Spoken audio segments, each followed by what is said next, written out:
Good afternoon mga kahabi. So, Pangasinan Beta po ulit. Medyo ngayon lang ulit po tayo nakapag-video kasi nga hinihintay natin yung ating Christmas moss na dumating. So, medyo overdue na itong pinase-set up sa atin na beta tank. Actually, 5 gallons lang siya. Gusto nung client natin is may aquascape siya. So, ayan po. Ito yung ating lateral setup, no? Yung branch niya na dinikit natin sa side. And then, ang kulang na lang niya is yung moss natin para maging parang trunk ng bonsai siya, no? So, yun lang hinintay natin. So, yesterday dumating na yung ating mga moss. And then, pinarelax ko lang ng konti. Para medyo makahinga lang siya, kaya eto na sila. So ito na yung ating hinihintay ng mga moss natin. Ito, yan. Ang gusto ko kasi is kumpul-kumpul sila. So magiging itsura nito is parang bonsai nga. So isang kumpul ng leaves siya. So ididikit natin sa mga trunks niya. Yan po, magaganda po siya. Yan. Yan. Yan. So ito yung mga kinuha natin na ididikit natin. Additional natin dun sa setup natin. Nandito sa baba, hindi mamaya i-focus natin, no? So kung gusto niyo po ng Christmas moss, meron tayo available. Ayan po kasi dumating, so nag-order na tayo ng extra. Ito po, yung Christmas moss natin. Yan po, isang Tupperware natin. Ano lang ito? 250. Yan, 250. Madami po siya. Yan, makapal. Yan siya. Yan. So, 250 per Tupperware niya na ganito.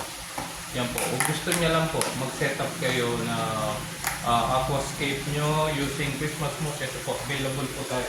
May available po tayo, Christmas moss. So, ito na po. I-focus na natin to. Medyo malabo yung tubig. So, papalitan natin ng tubig. Bawasan muna natin ng tubig para i-dikit natin yung mga Christmas post. Saka natin ipalitan yung tubig niya. For now kasi medyo malabo siya. Focus lang natin, no? Ibaba ko lang yung camera. So, ayan po.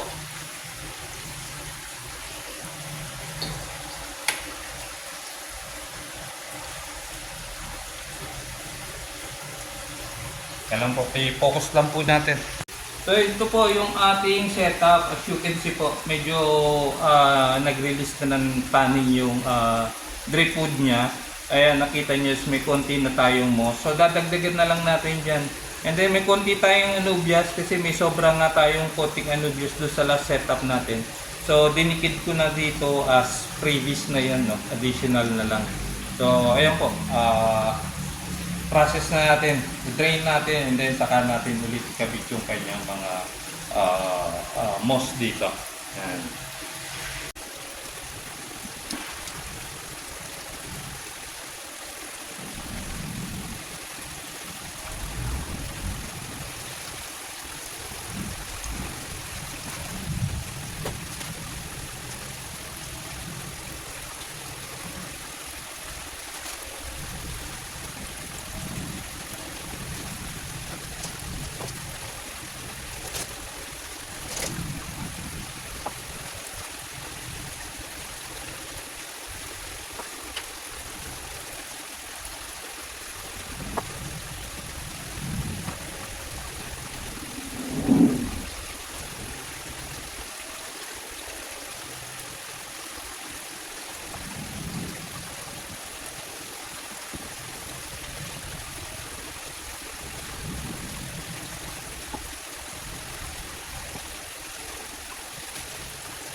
So ito na po yung ating finished tank setup.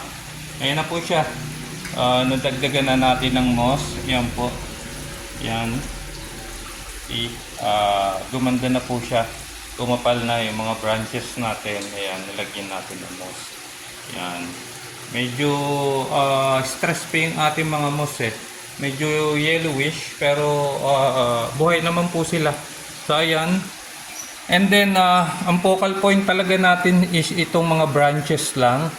So dinagdagan na lang natin ng dwarf sagittaria dun sa labas para hindi naman talaga maging walang-wala yung ilalim natin, no. So ayan po, nilagyan na rin lang natin ng konting sagittaria dyan. Pero talagang pinaka focal point natin is yung ating mga stem dito, yung lateral setup natin. So ayan po. Yan.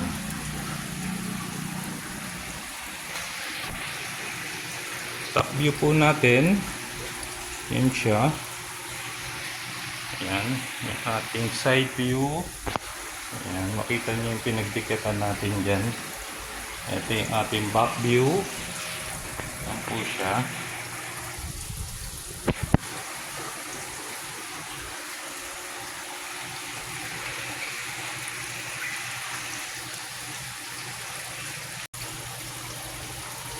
So ito na po yung ating finished setup. So ayun po, kita nyo po, napakaganda po yung ating lateral setup ng aquascape natin, no. Pasensya na kayo dun sa maingay yung pusa. So ayun po, kung gusto nyo po magpa-aquascape, paggawa po aquarium, aquascape, then mga halaman, PM nyo lang po ako pag isan beta po. Maraming salamat po.